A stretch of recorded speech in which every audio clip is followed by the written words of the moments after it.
We'll hear argument this morning in Case 17-9572, Flowers versus Mississippi. Ms. Johnson. Mr. Chief Justice, and may it please the Court, the only plausible interpretation of all of the evidence viewed cumulatively is that Doug Evans began jury selection in Flowers 6 with an unconstitutional end in mind, to seat as few African American jurors as he could. The numbers alone are striking.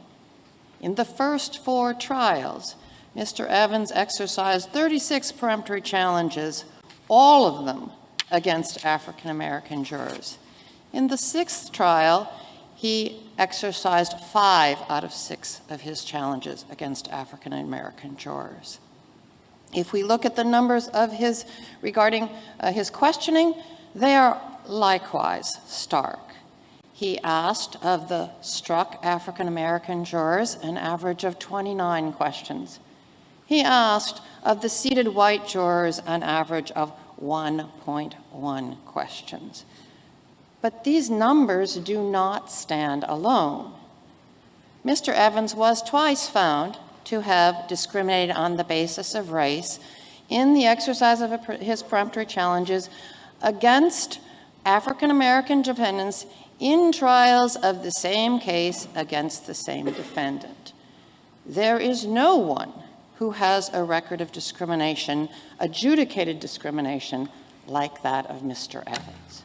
The history of the case prior to this trial is very troubling, and you've summarized that, and it is cause for concern, and is certainly relevant to the decision that ultimately has to be made in the case. But if we were, I'm not suggesting that this is the way it should be analyzed. This is not the way it should be analyzed. But if we were to disregard everything that happened before this trial, and we looked at the strikes of the black prospective jurors as we would in any other Batson case, do you think you'd have much chance of winning? The evidence still is clear and convincing that Mr. Evans acted with discriminatory motivation in this case, even if we set aside his history and the reasons that he was unwilling to tell the truth in previous cases. If we look at the jurors in question, one by one, there are aspects that I think would cause any prosecutor anywhere to want to get that juror off the jury. There's a juror who said that she couldn't view the evidence objectively. She couldn't make a decision based just on the evidence. There's one who said that because of her acquaintance with members of the Flowers family, she would lean toward the defendant. Another one who admitted that she made a false statement on her juror questionnaire because she'd say anything to get off the jury. Do you think those are Batson claims that would likely succeed if this troubling history had not preceded this case? This court has demanded a sensitive inquiry into all of the circumstances that prove racial discrimination. And again, even setting aside his history, there are many circumstances here that suggest racial motivation. First, as I already said, there is an extraordinary record of disparate questioning. And the disparate questioning is not limited to those numbers, but to the tone of his questioning. I believe that one of the responses that you quoted came from an extremely aggressive pursuit of an African American juror who initially said she would not be troubled and ultimately said, "It's possible." Now, of course, a prosecutor could take that approach with every juror. If he took that aggressive approach with every juror, then there would be nothing to complain about. But he did not take that approach with white jurors. And then there is his out-of-court investigation of 3 African American jurors. And then there are... Well, what's wrong with that? Again, putting aside the reasons to be suspicious, if a juror says, I don't work closely with the defendant's sister, I don't work close to the defendant's sister, and the prosecutor has reason to suspect that's not true, is there something wrong with the prosecutor going to the human relations person at that place of employment and bringing that person in to testify they actually work 9 to 10 inches apart? There's something wrong with that? There's nothing wrong with that if there was reason to disbelieve this juror. The juror volunteered that she knew her, that she worked in that place. Mr. Evans cited no reason that he should not believe her. But also, what happens after that is somewhat suspicious, which is he brings someone in to say, well, they worked very close together, and that someone says, and I could produce the evidence, and when asked to produce the evidence of that, the records that produce that, he doesn't come back with that evidence. So I think we could certainly, a prosecutor could, and a rich prosecutor might, investigate all. By the What way, is your did strongest- he have that witness ready that same day? No, Or he did- brought the witness back the next day. The next day, okay. What is your strongest strike? I think the clearest case is that of Carolyn Wright. About Carolyn Wright, he made 3 false statements. The first statement he made was that her wages were garnished. That Well, was actually, we have found in the record with a state exhibit on it, a judgment that shows that her wages were garnished. No, the wages, there's a mark that shows that there was such a request, but both the trial court and the Mississippi Supreme Court looked at that record and found that her wages had not been garnished. Well, we can look at that. We can look at the judgment, but the fact remains that one of the victims was the proprietor of a family-owned store, right? That's a family-owned store. Correct. And the store sued her. Well, the store sued her. The victim herself had not sued her. Oh, but the store son-in-law did. later that sued her.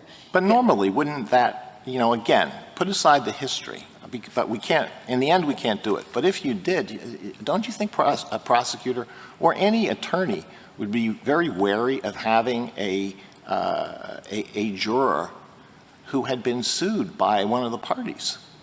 I think that if this prosecutor had pursued bias with respect to white jurors as well as African-American jurors and then made that strike, then that would be a strike that would be a permissible strike.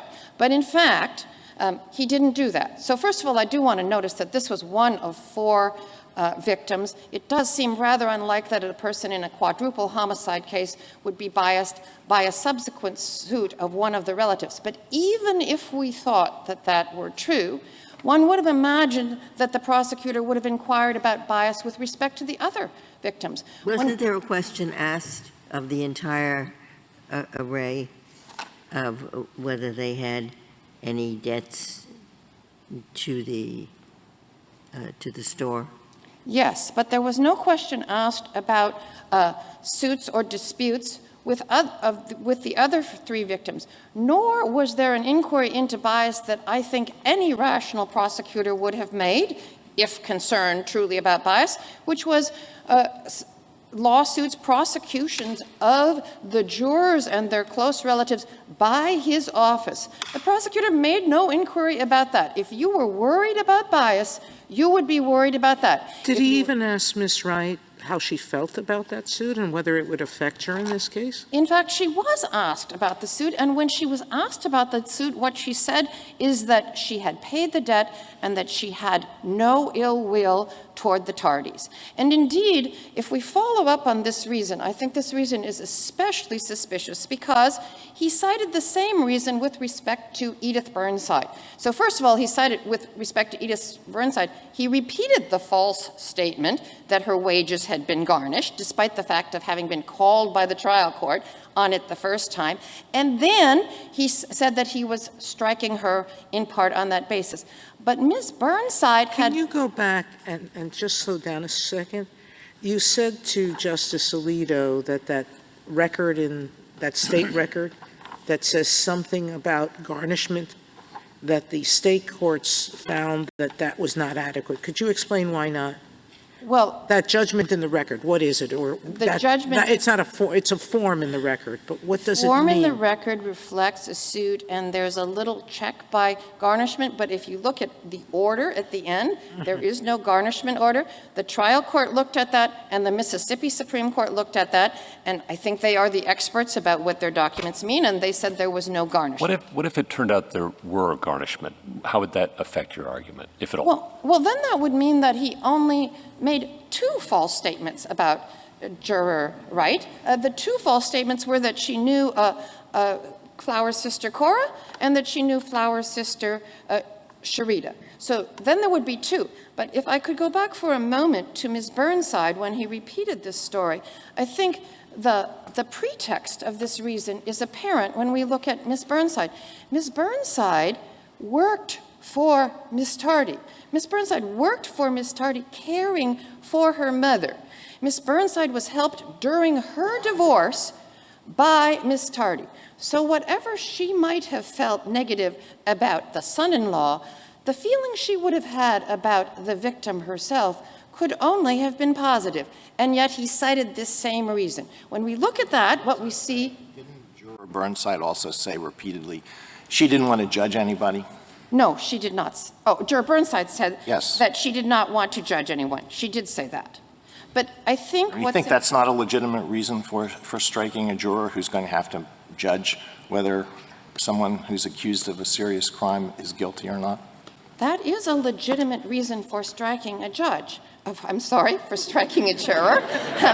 But the problem isn't whether the reason is a legitimate reason, but whether the reason was pretext. And when we look at what he did with respect to citing the relationship having been sued by the Tardys, it looks like everything he's saying is pretext. And if I could also go back to the rest of your question about Juror Wright.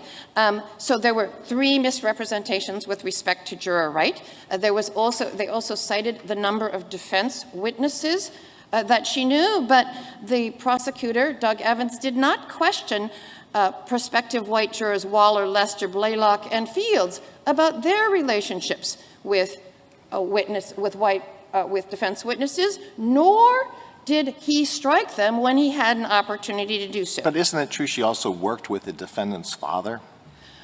She worked in the same location as the defendant's father. She worked in the same store. She right? worked in the same The store. world's smallest Walmart. That's what the trial court described it as. But it is important to notice that when she was asked, does he still work there? She didn't even know if he still worked there. So there's But did she still work there? She did. I thought she had left. No, that's another juror with respect to, I believe, with respect to Cora Flowers. But what I wanted to, she didn't know if he still worked there.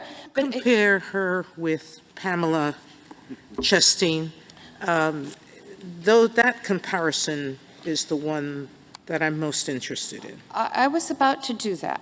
And so I think that it's true that working with someone under some circumstances might produce bias. It is interesting that the only thing she said that might suggest the closeness of the relationship is that she didn't know whether he still worked. And Evans did not ask about the closeness of the relationship, nor did he worry about the closeness of the relationship with Juror Chasteen and 4, or I think it's maybe even 5, of Flowers' family members. Juror Chasteen worked as a teller in a bank where all 5 of them came, and she waited. Said that she knew the father as well. Yes, she knew the father and the mother and 2 sisters and a brother. And Doug Evans was not interested in that pursuing. relationship of a bank teller to someone who comes to make a deposit different from someone who is a co-worker and it would encounter someone in the work setting on a daily basis? It is a different relationship, or it could be a very different relationship. We can't actually even know the closeness of either relationship unless there was inquiry. But Doug Evans did not make that kind of inquiry. Indeed, what he said to Juror Chasteen is, and that was a purely professional relationship. He didn't ask whether she had a close relationship, whether she was worried. He instead presumed, reassured everyone that she did not. All the questions that we've been addressing here are the same sort of questions you would get in a typical Batson case, looking at the circumstances of the potential jurors that were struck in this case. But, I mean, of course, as my colleagues have recognized, the case is unusual because you have the extensive history, and I think that's probably why the case is here for review. And I'm interested, because obviously the rule we adopt will apply in other cases, how far your argument that we need to look at the past history is pertinent. If the prosecutor had one Batson violation in his 30-year career 20 years ago, is that something that should be brought out and pertinent in the assessment of the current Batson challenges? Mr. Chief Justice, may I say one thing about Carolyn Wright that I don't want to forget? Sure. The other thing that's noteworthy about her is that she put on her death penalty questionnaire that she was strongly in favor of the death penalty. So when we look at her as a whole, a prosecutor who was looking in a colorblind way would have been attracted to her. Now for my question. Now for your question. And I apologize, but I was worried I would not get back to that. So I think this is an extraordinary case. I have combed the cases, and I cannot find any case. No, I know you're fighting the hypothetical. My question is, 30 years, Batson violation 20 years ago, is that pertinent to the consideration in the current case? I'm sorry, I didn't understand the question then. Yes, it is pertinent, but it's weakly probative. So I think when we conduct a consensus inquiry, we look, as we would in a criminal case, we look at how recent a fabrication has been, whether it's on a relatively similar matter, whether the person has the same motive. So a case that occurred 30 years ago would be very different in terms of motive. It also would be quite different in terms of the established law of this court. So someone who violates Batson before it's announced, or someone who violates Batson immediately thereafter, that's less probative than someone who has done so repeatedly. So what is the rule you would have us adopt as a general rule, not just in a particular case as extreme as this one?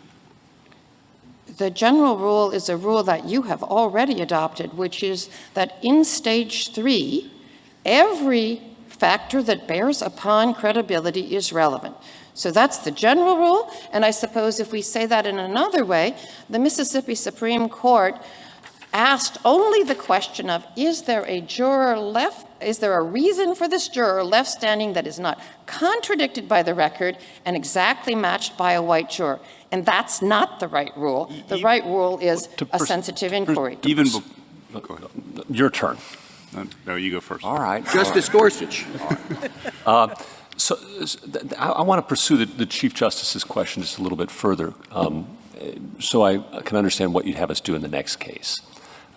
Let's just suppose this case, Trial 6, was perfect, and the strikes were without taint otherwise. But we have this history with this prosecutor. Would that be a problem still, or would there be no Batson violation in those circumstances? If there weren't 8 misrepresentations of fact, Right. disparate questioning, Right. all of that stuff. Right. and You're there's fighting the only hypothetical history. again. Yeah.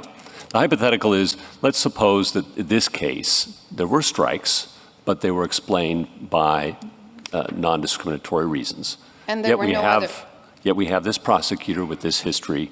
What then? How should the court assess a case like that? If there are no other indicia of discrimination, then the defendant has not met his burden of proof by proving prior discrimination. Okay, so we need discrimination in this trial in order to have a Batson violation. Yes. Okay, all right. That's helpful. Thank you. My question was about the history. I thought that Swain had said that the history was relevant. In fact, Swain said history was the only way you could prove a violation. What Batson did was to say, no, you can look even at the individual case, but Batson, as I read it, did not say you no longer take account of the history. Your reading of Swain and how Swain and Batson interact?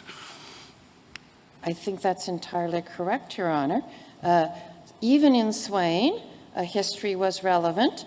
And to look more broadly, in Arlington Heights, this court said that history is relevant. So, and in Millerell said that history was relevant. So there isn't a new rule about history being relevant. The Mississippi Supreme Court ignored what this court has already said about history being relevant. And the broader point that everything... The court said it took account of the history. So what are we to make of that? Well, if the court had taken account of the history, it couldn't have come to this conclusion. And I think there's many reasons in the opinion to believe that they did not. They said, considering the history, it doesn't alter our opinion, and they pasted in their prior opinion that was history blind. They also said his history does not undermine his stated reasons. That's wrong. It undermines those reasons. It may or may not be sufficient, but a history of a desire for an all-white juror, a history of willingness to violate the Constitution, and a history of willingness to make false statements to a trial court, those things in the past, with respect to at least 3 other jurors, that does undermine it. And then I think when we look at what they actually did, there is no point in which they say, yes, we are more skeptical of the reasons that he stated because he was dishonest before. Or, yes, when I look at the false statements he made here, the 8 false statements he made here, those match with false statements that he made before. They never did that. So I think they did not consider his history, nor did they consider anything else that would be consistent with this court's insistence that we look at the totality of the circumstances and conduct a sensitive inquiry. Ms. Johnson, your strongest case is potential juror right. One of your complaints is that there were many more questions asked of African-American potential jurors, but that wasn't so in Wright's case. That she was asked, I think, only 3 questions. That's correct. Yes. But I think, it is actually the relevance of the disparate questioning is not merely to ask how many questions this juror was asked. So it might indeed be, as the Mississippi Supreme Court said, that with respect to some African-American jurors, it was legitimate to ask them more questions because more of them knew Flowers' family. But the point still remains, and this is the point that this court made in Miller-El, disparate questioning of even another juror is relevant. It does suggest that the prosecutor is looking for reasons to strike an African-American juror as opposed to being interested in bias or death penalty attitudes or anything else. Ms. Johnson, some time ago, Justice Alito asked you about the prosecutor's investigation of certain potential jurors. And how many jurors did the prosecutor separately investigate? And 3. And all African-American? All of them were African-American, and when defense counsel said he's investigating African-American jurors, there's no evidence that he investigated anyone else. He said nothing. So he had an opportunity to say, oh, I've investigated everyone, and he did not say that. And can I ask you about the disparate questioning? Because you referred to something which struck me as I read through all of this. This is, unlike some Batson cases you see, it's a very small town where everybody knows everybody, apparently, or many people know many people. And it's a largely segregated town where you might think that African Americans knew more African Americans than they would whites or vice versa. So does that account for some of the differential questioning? In other words, just sort of looking at the environment and saying, I have to push more on whether X knew Y, because given the circumstances of the town, X might very well have known Y. The Mississippi Supreme Court said that it accounted for some of the differential questioning, and I think that's correct. There are more African-American jurors who report relationships with defense witnesses or the defense family members. But there are 5 white jurors who report such relationships and whom the prosecutor did not ask questions about those relationships.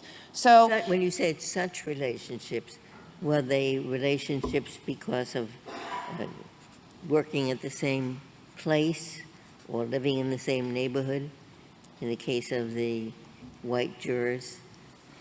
None of the relationships were working at the same place.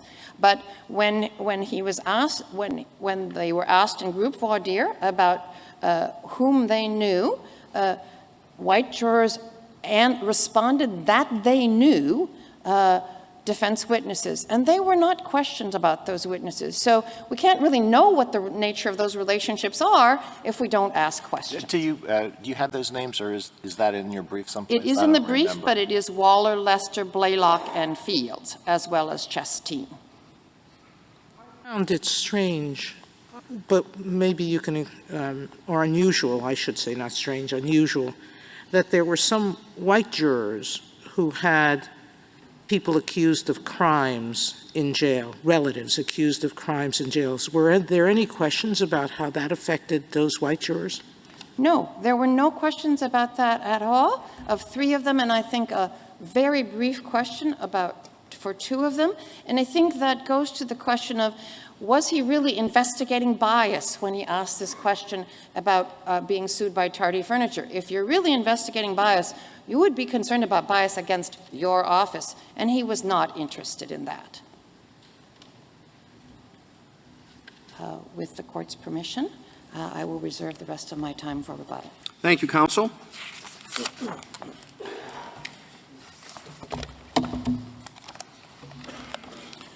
Mr. Chief Justice, and may it please the court. The history in this case is troubling, but the history is confined to this case, and as Mr. Chief Justice pointed out, it is unusual. This is the 6th trial in this small town, a small town of approximately 5,000 individuals. The questioning of whether the makeup or the limited number of individuals in the town was one of the reasons for follow-up questions is accurate. At the outset, let me say that the Mississippi Supreme Court's decision in this case was commensurate with Batson and its progeny. And I would return to Justice Gorsuch's question of, if we disengage this troubling history, and I agree, I'm not suggesting that, as Justice Alito said. However, if we take that out of the case, we don't have any taints. Could I just ask you a question of Mississippi law? Could the Attorney General have said, enough already? We're going to send one of our own people to try this case, preferably in a different county where so many people don't know so many other people. Could he have done that? Statutorily, the Attorney General's office is allowed to assist, is allowed to take over, but only upon request by that district attorney. So that was not an option in this case. We were not so requested. You said if we take the history out of the case, we can't take the history out of the case. Oh, no, Justice Kavanaugh, I'm not saying that. That's what I was saying. Exactly. 42 potential African Americans and 41 are stricken, right? Yes, Your Honor, that is correct. That's relevant, correct? That is relevant, yes, Your Honor. As this court has held in Miller L., history is part of the consideration. So you agree that it's not only the adjudicated Batson violations that are relevant, but also the number of strikes, such as Justice Kavanaugh listed? I do, with qualification. The strikes were unique. The strikes in this case are supported in the record. Each of the jurors that were struck either worked with a relative, were related, or knew intimately family members, the defendant or his family members, up to and including one juror who lied on her questionnaire and then admitted to lying on the stand. You have a very strange position on potential jurors who lied, because there was the case of white juror Huggins, who said he had no knowledge of the Flowers case when, in fact, he was on a 2007 voir dire panel. And you say, oh, well, that doesn't matter, that he lied because he didn't admit to lying. I think if someone lied and didn't admit to it, that would be a count against that person rather than in that person's favor. And the trial court in this case made the distinction that the juror who was struck for lying on her questionnaire admitted on the stand that she lied intentionally, which was not the case with juror Huggins. And it would seem, it appeared that his participation in the panel, and he was dismissed long before he got anywhere near selection, that he either forgot that or completely left his mind at the time he was initially questioned. But let's go back to that. If we're looking at whether this is pretext, Mr. Evans was willing to give an excuse to this juror and keep him despite the fact that there was direct evidence that he knew about the case, he was willing to accept the white lie, but not a truthful answer under oath in front of a judge. Doesn't that suggest pretext to you? Again, Justice Sotomayor, the issue as it reads from the record is that the juror who lied on her questionnaire expressly admitted that she lied for the sole purpose of getting off the jury. Well, And that I is have to tell you, if that were the case, I don't think one could take one juror and not push them on those questionnaires and come up to an intentional understatement or overstatement. Again, Your Honor, that was, and this is one of the issues with this case, is that each one of these strikes that we don't have one single reason. We have. All right, let's look at them. But you do have history. Trial 1, 5 black juror possibles, he uses peremptories, strikes all 5. Trial 2, 5 black jurors possible, uses all 5, strikes all 5 blacks. Okay. Trial number 3, there were 17 black possible. He uses only 15 this time. Why? Because he ran out of peremptories. He only had 15. All right, 4th trial, 16 black, he only struck 11. That's because he only had 11 peremptories, perhaps, all right? Now we come to this trial with that background, okay? And I don't think it's going to take much once you have that background. So now let's look at 1 black juror, 1 white one, potential. Okay, let's call them 1 and 2. Both are women. Both are in their mid-40s. Both have some college education. Both strongly favor the death penalty. Now, the potential black actually has a brother serving as a prison guard. Now, you would have thought that might have favored the prosecution in the prosecutor's mind. Okay, so that's one difference. I don't think that cuts in your favor. Then, have they ever had anybody arrested? No, neither has. And do they know people in the case? Yeah. They each know something over 30 people. Same. Now, is there a connection with the Flowers family? Well, the black juror did, in fact, possibly work at some distance, we don't know quite what, with the father at Walmart, and the white one knew his father, mother, sister, cousin through her work as a bank teller. And then we get the last thing, which the Mississippi Supreme Court thought was so crucial, is that the black potential juror was sued for overdue credit. And maybe she paid the garnishment of $30, I don't know. But the white juror had been a friend of the victim's daughter in high school. Okay, there we have potential black, potential white. And we have the whole background. Now, looking at that, you tell me, what was the difference as to why he could strike if that background, Carolyn Wright, the potential African-American juror who was number 4, and Pamela Chesterton, the potential white American juror who was number 17? What's the difference? What's the difference given all those similarities? Juror 14, Carolyn Wright, was struck because she was sued by Tardy. Yeah. Juror 14, Carolyn Wright, worked with the defendant's father, Archie, at Walmart. Yep. The distinction would be... Wait, you didn't add that juror number 17 had been a friend of the victim's daughter in high school and also knew Flowers' father, mother, sister, and a cousin through her work as a teller at the bank. Wright's relationship with the father was a work relationship, an employee-employee relationship. Chestine was a bank teller, admitted that she just saw them coming in through the bank. So this was an employee and customer relationship, which the Mississippi Supreme Court made a distinction. In other words, it was closer, the first relationship. Well, and the record, when I read that, will bear out that the first one really was a closer relation than seeing them every week or whatever as a bank teller. Well, the record, will it say that? I don't think it will, because I think they said, well, how closely physically did you work with the father? And there was no answer to that question. The record will bear out that the district attorney only struck those individuals that worked with members of his family, and that was consistent. Okay, so that's the reason. The distinction is when I go back in the record, I have to say knowing Flowers' father, mother, sister, cousin through the work as a bank teller is not a good reason for striking somebody, but working with Flowers' father at some unknown distance at Walmart is. And that's the crucial difference I will find. There is a difference there, but is there anything else?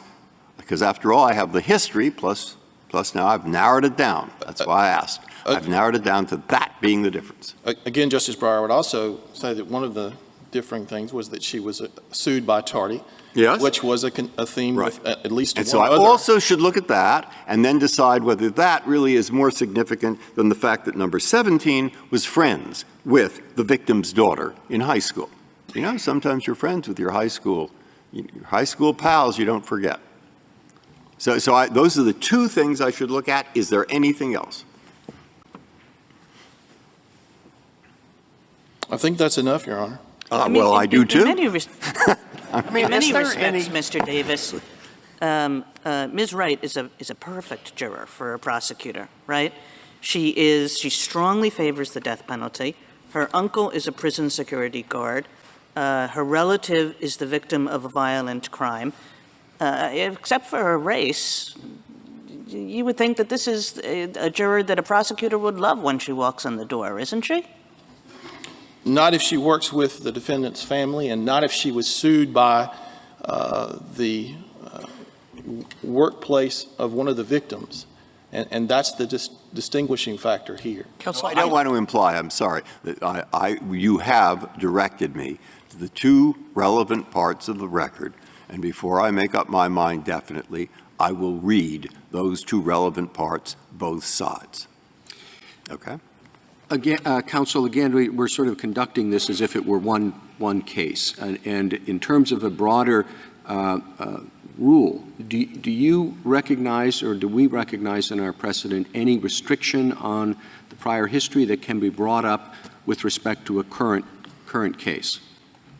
No, Your Honor, and far be it from me to presume the full basis for the grant, but I certainly see that as one of the issues before the court is, as Your Honor asked, how far are we to go?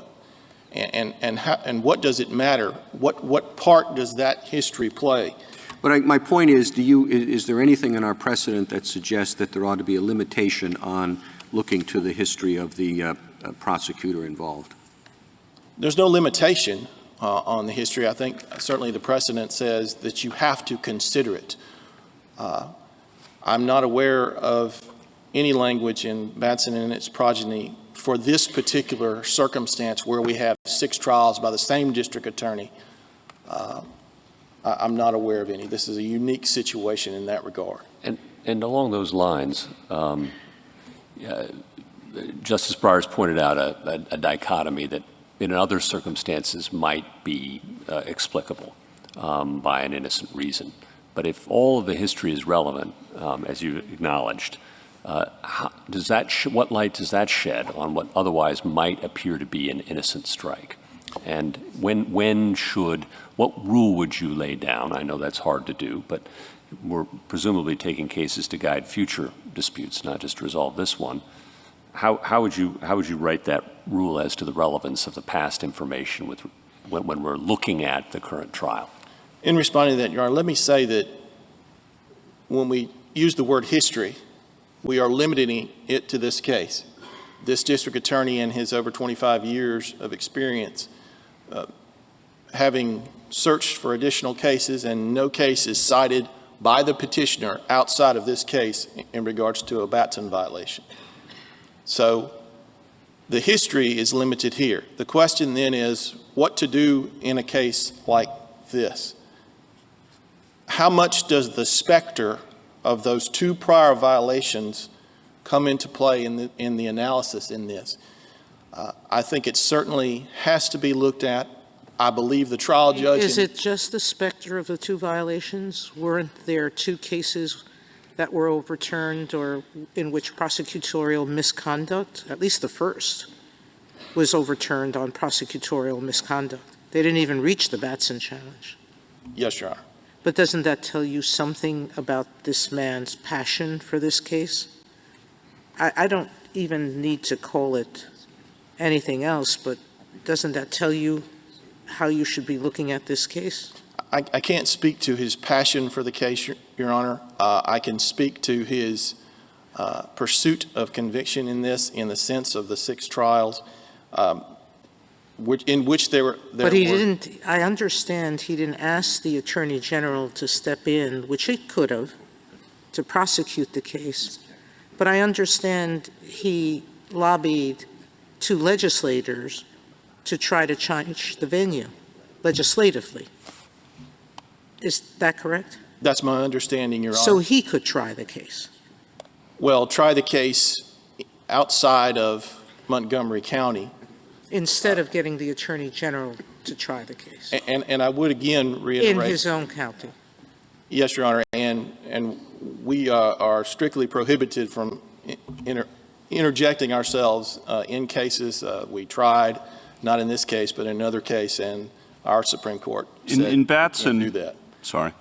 In Batson, we held that a prosecutor cannot state merely that he challenged jurors in the defendant's case of the defendant's race on the assumption or his intuitive judgment that they would be partial to the defendant because of their shared race. That was really the critical sentence in Batson, and the dissent disagreed with that. The critical change. You can't just assume that someone's going to be favorable to someone because they share the same race. And when you look at the 41 out of 42, how do you look at that and not come away with thinking what was going on there was what the dissent in Batson said was permissible, but the majority said was not permissible, that there's a stereotype that you're just going to favor someone because they're the same race as the defendant? I respectfully, in this case, in no way agree that there was some prior determination made by the district attorney that because of this person's race, they were not going to be favorable. Again, this case has spanned some 23 years now in this small community. One of the inherent problems. I guess I don't understand how you can say this. In this case, there were 3 adjudicated Batson violations. 2. Okay, 2. 2. The Flowers 3 and Flowers 2 both had adjudicated Batson issues. That the trial court was aware of that was evident. The same trial judge presided over the 5th trial. And in this case, we had the same defense counsel. Counsel moved in motions that were offered in the 5th trial up to and including in Joint Appendix 42, motion number 57, which was a motion to bar prosecution from exercising peremptory strikes at all or at least from exercising them against non-white venire members. Judge Loper adopted his prior rulings. His ruling on that motion also included caution to both parties that if there's any objections or challenges based on demeanor or based on a juror's appearance, that if it wasn't in the record, he was not going to consider it. I'm sorry, counsel, Did did we you say just, at this? I'm sorry. Go ahead. Justice Sotomayor. Did you just say that the same judge who tried the 5th trial also tried the 6th trial? Yes, Your Honor. And wasn't he the judge that ordered Mr. Evans to prosecute the sole holdout juror in the 5th trial? And didn't Mr. Evans do that? And the Attorney General take over the case and say there was no basis for that prosecution? There were 2 jurors that were bound over to the grand jury on the basis of perjury. One pleaded guilty to that, and the other was null prost. Again, and that was handled by the Attorney General's office, not my division, but another. But I think the Attorney General null prost because there was no basis for that prosecution. I don't know if there was not a basis. I just know that it was null prost. May I ask you Could about... we say in this case, because of the unusual and really disturbing history, this case just could not have been tried this 6th time by the same prosecutor? That you just cannot, in light of the history, you just can't untangle what happened before from the particular strikes in this case.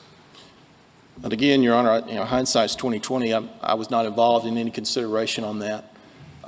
Had I been, it might have been a suggestion of mine that be the case, but that wasn't. And however, the record in this case by no means supports the conclusion that the Mississippi Supreme Court's decision ran afoul of Batson or its progeny. And if I may, I'd like to return to what I was saying about the trial judges being aware of the history. Specifically, Judge Loper said at the transcript at page 314, "I know what Flowers 3 said." He then cautioned the state, "I'm going to look very closely at this case." Again, the judge acknowledging that he would be diligent in making sure the same type of error did not occur again. Well, how closely did he look? I mean, let's talk just about the questioning in this case. The numbers themselves are staggering, the number of questions that were asked to African Americans versus whites. But more than the numbers, if you look at the way what these questions were targeted to do, let's take, for example, the questions on the death penalty. This prosecutor would question a white person who said that he or she had reservations about the death penalty, and the questions are all designed to rehabilitate the person. You know, the prosecutor would say, well, if the law required you to do it, you could follow the law, couldn't you? And then the person would say yes. But if an African American said that he or she had qualms about the death penalty, the prosecutor would say the exact opposite. The prosecutor would say something like, well, it would be really hard for you to apply the death penalty then, wouldn't it? So in every case, this kind of disparate questioning, it looks as though he's trying to create a record for striking black jurors that will and for distinguishing black jurors from white jurors by means of his questioning, which is sort of completely opposite from the questioning that he gives to whites. I think the questions that the district attorney asked were a direct result of those responses these particular jurors provided in general voir dire. And well, I think what I'm saying is it's not. 2 jurors, 1 white, 1 black, says, I have reservations about the death penalty. And he says to the white one, but you could follow the law. And he says to the black one, well, I don't know, I guess you can't follow the law. Respectfully, Your Honor, that's not the case as I read the record. Each juror that indicated they were against the death penalty is certainly one that in a general context that a prosecutor would not want to be on the jury. And of course, we had in this case vacillation amongst these jurors. For example, Flancy Jones, who on her juror questionnaire said she was strongly against the death penalty, and then during questioning said she could consider it, but then went on to admit that she lied on her juror questionnaire. So the questions that the district attorney asked were to follow up on what was on the juror questionnaire with regard to their statements therein regarding the death penalty.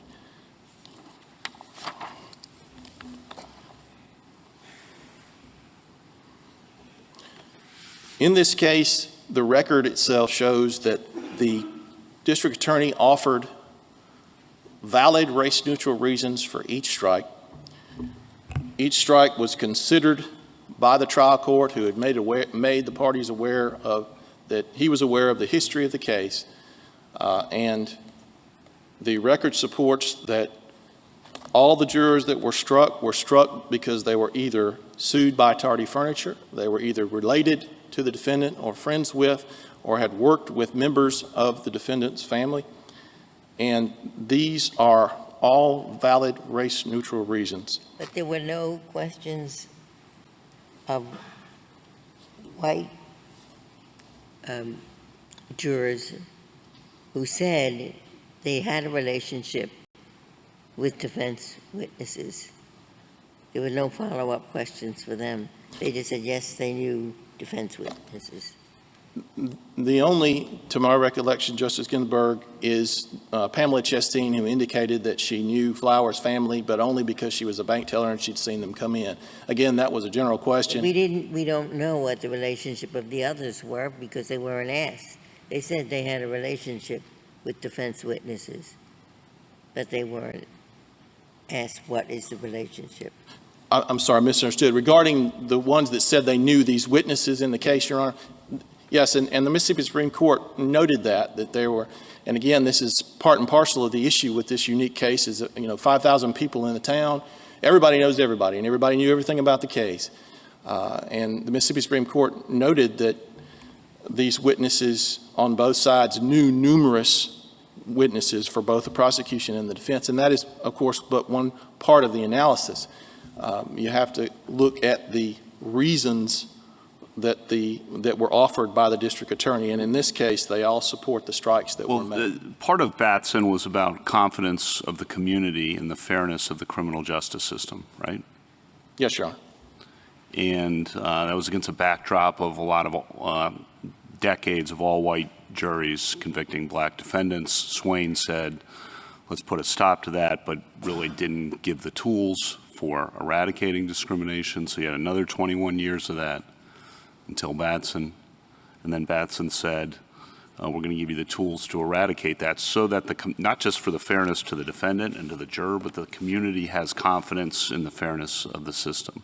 And can you say, as you sit here today, confidently you have confidence in how this all transpired in this case? I have confidence in this record, Justice Kavanaugh. I have confidence in the strikes that this district attorney made based on the four corners of this record. I have confidence that if reviewed with an eye towards what actually transpired, it supports the Mississippi Supreme Court's decision in this case. That I have confidence in. Mm-hmm. Thank you. In how this case was prosecuted. Based on this record, yes, Your Honor, I do. One of the first things I did when I found this case was to try to do some research, because at least my former state prosecutor's office would have substituted attorneys long before the 6th trial. Regrettably, I wasn't able to find any formalized guidance on that, but it does seem odd to me that any prosecutor would continue to try a case with this history. And again, I would agree completely, Justice Sotomayor, that we have an unusual circumstance, an unusual case with these 6 trials having been all tried by the same prosecutor. But I would resubmit again that the decision of the Mississippi Supreme Court in this instance was not violative of Batson and its progeny. Thank you, Mr. Chief Justice. Thank you, counsel. You have 4 minutes remaining, Ms. Johnson. Unless this court has further questions, I will waive rebuttal. Ms. Johnson, would you kind enough tell me whether or not you exercised any peremptories? I was not the trial lawyer. Well, were any peremptories exercised by the defendant? They were. And what was the race of the jurors struck there? She only exercised peremptories against white jurors. But I would add that her motivation is not the question here. The question is the motivation of Doug Evans. She didn't have any black jurors to exercise peremptories against except the first one. Except the first one. But so did the prosecutor accept that one. Correct. After that, every black juror that was available on the panel was struck. Yes, he struck one. He seated one African-American juror, and at the very end, struck one white juror. When all of the evidence in this case is considered, just as in Foster versus Chapman, the conclusion that race was a substantial part of Evans' motivation is inescapable, and the Mississippi Supreme Court's conclusion to the contrary is clearly erroneous. Thank you, counsel. The case is submitted. We'll hear argument this morning in Case 17-95.